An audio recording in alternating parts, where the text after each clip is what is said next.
A poor miller had 3 sons. When he died, all that he left behind was a mill, a donkey, and a cat. "Well, since I'm the oldest," said his first son. "I'll take the mill." The second son quickly added, "And I'm next. I'll take the donkey." They looked at their younger brother, Marquis. "How lucky you are! You shall have the cat," the brothers said, and laughed out aloud. The poor fellow shook his head as his brothers left. It was not fair at all. "My brothers can make a fine living with a mill and a donkey, but what about me? I'm stuck with Puss," said Marquis, wringing his hands in despair. Puss had been listening. He stretched and yawned loudly.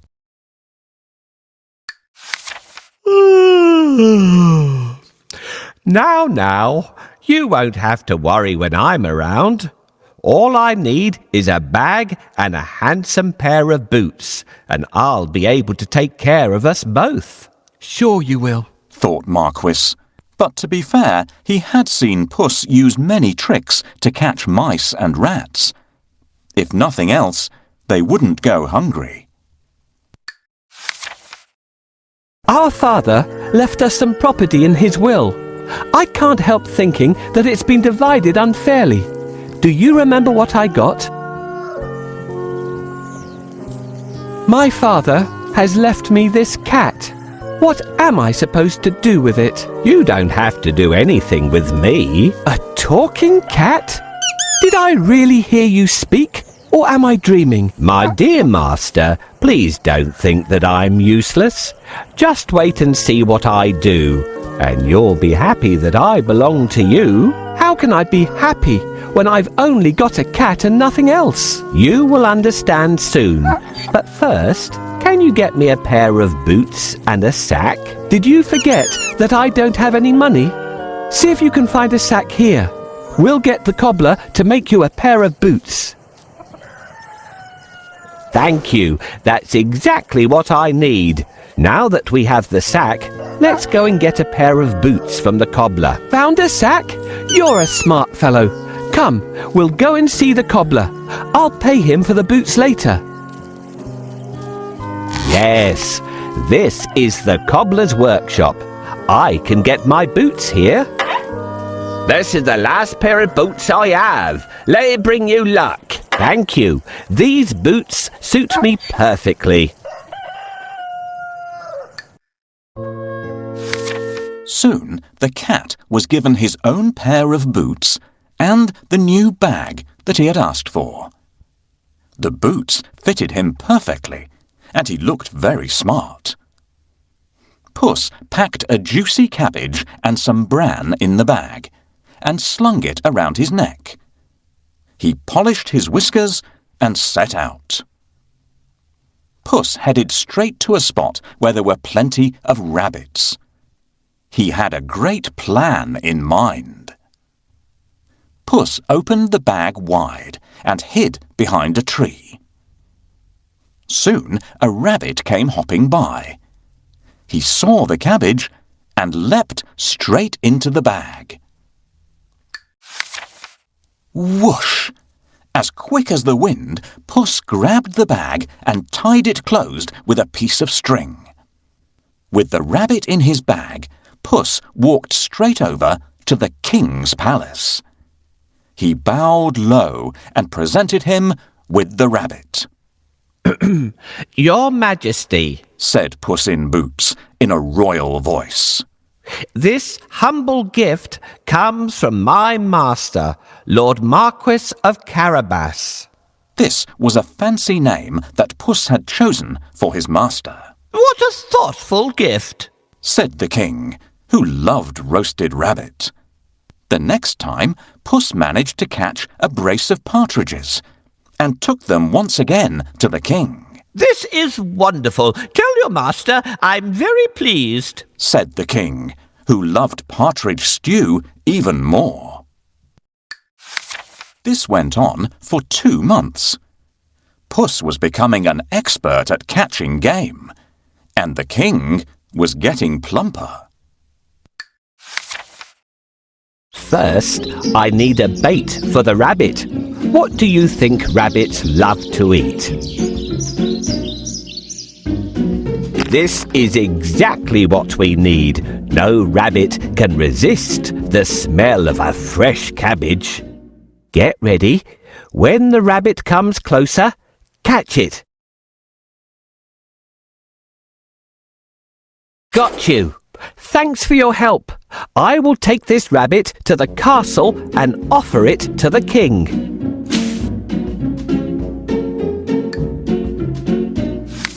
Puss knew a lot of things.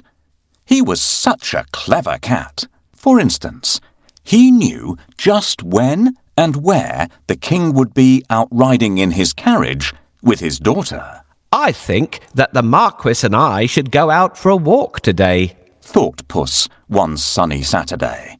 Puss took Marquis down to the riverside and spoke to his master. Today could be your lucky day. If things go to plan, you'll make a fortune, said Puss. Clip, clop, cling, clang. Puss heard the sound of a carriage approaching. They both looked into the distance. It was the king's carriage. What should I do? Marquis asked, ready to obey. He had grown happier with the food Puss brought in every day. Go and bathe in the river. I'll take care of everything else, said Puss. Is that all? Cried Marquis. He pulled off his clothes and jumped into the river at once. Splash! Quickly, Puss hid his master's clothes behind a rock. Help! My master is drowning! Somebody save him! Puss wailed. He was trembling from head to foot. The king recognized Puss at once. He remembered all the lovely meals he had enjoyed thanks to the cat. The king jumped out of his carriage. Go and save him, quickly, the king said to his servants. Puss said to the king, Your Majesty, some nasty thieves have stolen my master's clothes. Is that so? Don't worry. I'll find a suit for him, said the king. He ordered one of his servants to fetch some fine clothes. Soon Marquis was pulled out of the water, and the king's servant handed over a handsome suit for him to wear. As soon as Marquis put on those clothes, he looked just like a prince. He stood tall and handsome, and smiled shyly at the princess. Surprise, surprise! The princess fell head over heels in love with Marquis. Master, I have a great idea. All you need to do is go and bathe in the river. I will take care of the rest. Well, all right. That's easy. While he's bathing, I need to hide his clothes. Can you think of a good place to hide them? Yes, this is a good place to hide them. The first task is done. We should wait for the king now. Can you see the coach? Your Majesty, please help! Coachman, stop here! Somebody is calling for help! Help! Someone, help me! Your Majesty, I'm Puss in Boots. Do you remember me? My master decided to bathe. He went into a deep place, but unfortunately, he can't swim out of it. Ah, I remember you. It's you who brought me the presents, right? Wait, we'll save your master. Oh, thank you. Please save the Marquis of Carabas. I must pull him out quickly, but I need a stick. Where will I find one? This is exactly what I want. Thank you for your help.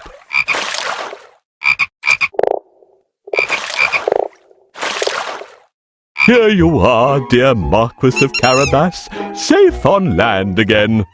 Your Majesty, while my master was swimming, His wonderful suit has been stolen. Now he has no clothes to wear. I'll order one of the best suits to be sent from the royal cloakroom for your master.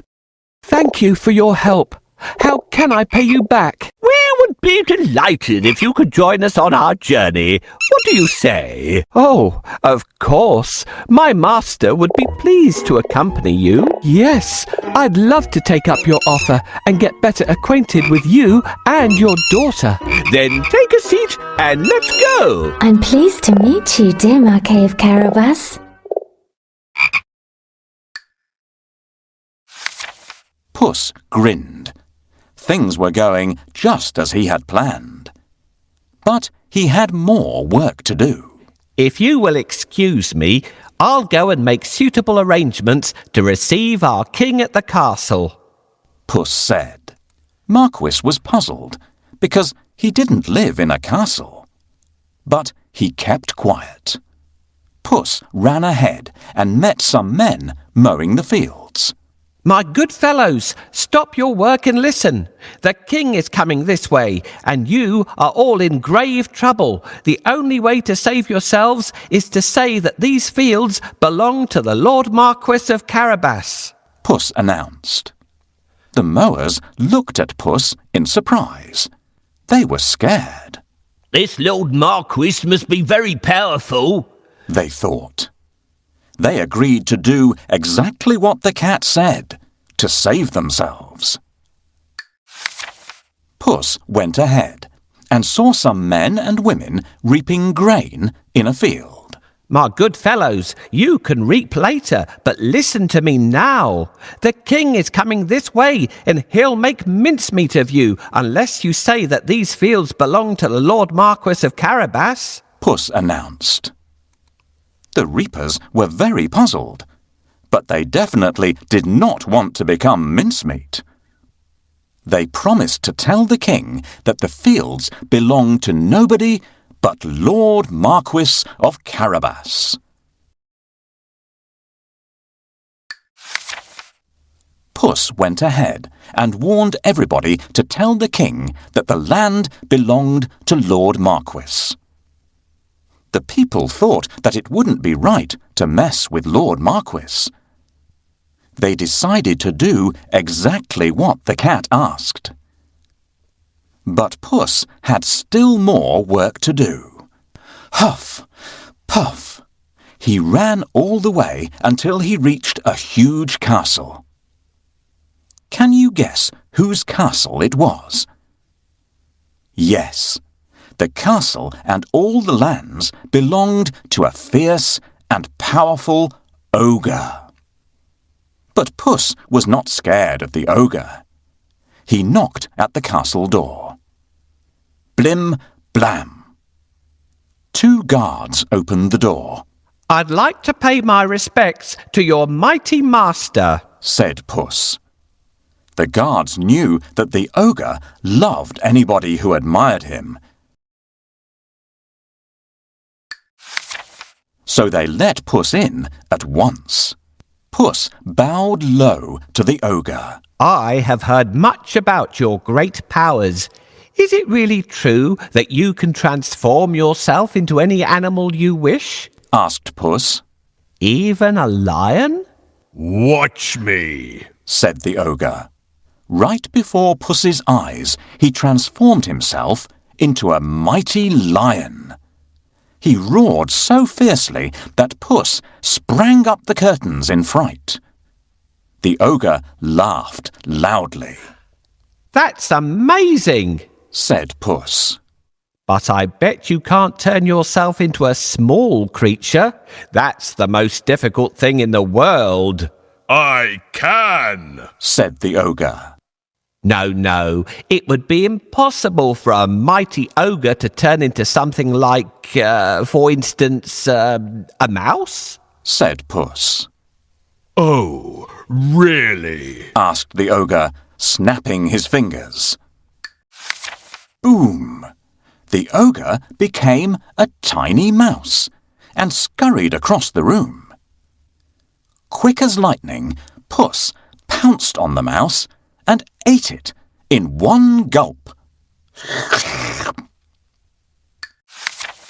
Puss licked his lips. He clapped his hands 3 times and summoned all the people living in the castle. The ogre is no more. Puss announced. Will you accept Lord Marquis of Carabas as your master? He is kind and just, good and generous. The guards, maids, cooks, servants, and everyone else in the castle looked at Puss in surprise. But they nodded at once. They had never really liked the ogre anyway. Puss ordered everyone to prepare a feast for Lord Marquis and his very special guest, the king himself. The coach with the king, the princess, and my master will be here soon. I have to wake up the ogre right away. I don't think we would wake him up this way. Let's try something else. It looks like this noise isn't enough to wake him up. The ogre still sleeps soundly and has terrible ogre dreams. What? Who woke me up? What are you doing here, cat? How dare you disturb me? I have heard that you are a master of magic and can turn into any animal. Is that true? That's true indeed. I can prove it if you have any doubt. I would like to see. Can you do it? Turn into a lion, please. No problem. Whoa, how scary. Enough. I believe you. I really believe you now. Well, did I prove how great I am? Indeed, indeed. But if I ask you to turn into a tiny mouse, I bet you'll not be able to do it. That's so easy. Watch me. Help me catch this mouse before it turns into an ogre again.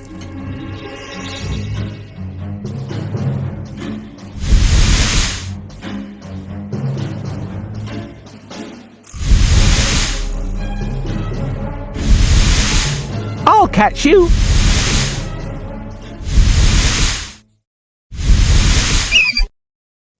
Hooray! Now my master owns this castle. I'm smart and handsome. I'm the one and only Puss in Boots.